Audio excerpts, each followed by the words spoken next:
Hi, I'm Derek Donnell, and I'm going to be giving a presentation on the article entitled He Blew the Whistle. So just a little background on this story. There's a man named James Alderson who lives in a small town in Montana where he is a management accountant for a small local hospital. He really loves what he does. He loves being an accountant and he loves his job. As he's there, he's been there for about 6 years. There's a company that is hired on to do the management of the firm. They're called Korn. They're hired on when John is there. And shortly after they're hired on, one of the senior members of this management firm takes James aside and he asks him if he ever keeps two sets of books. One with super aggressive accounting for expenses, that they try to account for everything as expense, and one that's a lot more conservative that they would use for internal purposes. The one with the aggressive expense accounting would be reported to the government and would drive their expenses way up, meaning that they would be able to get a lot more grants and things like that from the government. So that's what this guy wants John to do.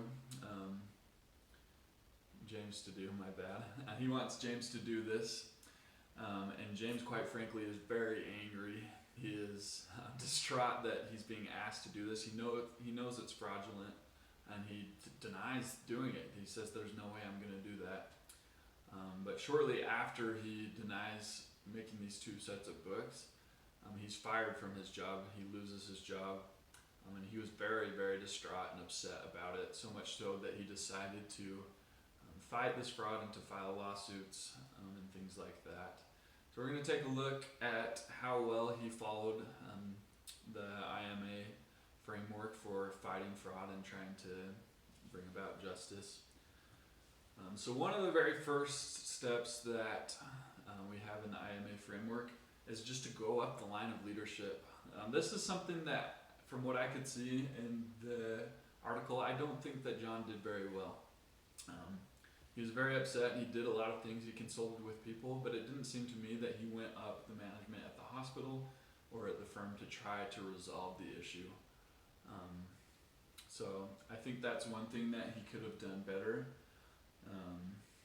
And if he could have, he might have been able to resolve it earlier on and not have to go through all the trouble that he did, that we'll talk about a little bit later. So I think there's a reason why that's the first step, is just to reason with the people who are above and try to come to a resolution. That might be easier than some other ways. Another useful thing that the IMA offers is they have an anonymous hotline where you can report unethical activity and fraud and try to get advice for how you can combat that, and you can talk it through with them to try to see what counter arguments you might have to combat and to plan a little bit.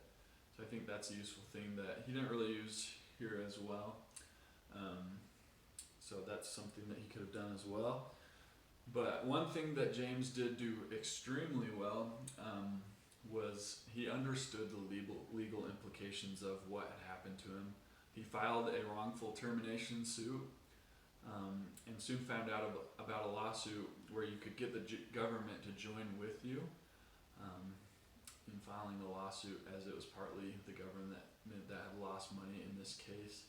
And so with this, James hired many, many lawyers, and not just your run-of-the-mill, just town lawyers, but he hired the very best lawyers that he could find to try to combat this, and they were people who were experts in this type of litigation. And he made a lot of ground. This case drug out for a long, long time. And as far as I could tell in the article, this was quite a while ago, and it probably has come to an end now, but in this article it hadn't come to an end. But he was making a lot of ground and was even promised up to 25% of penalties and things that would come from this lawsuit. So in conclusion, this case is still ongoing from the article as far as I could tell. But James absolutely showed moral courage in this situation because he did the right thing. He fought for justice and against unethical actions. And regardless of what happens, James can sleep easy because he will know that he did the right thing. And that's what I have.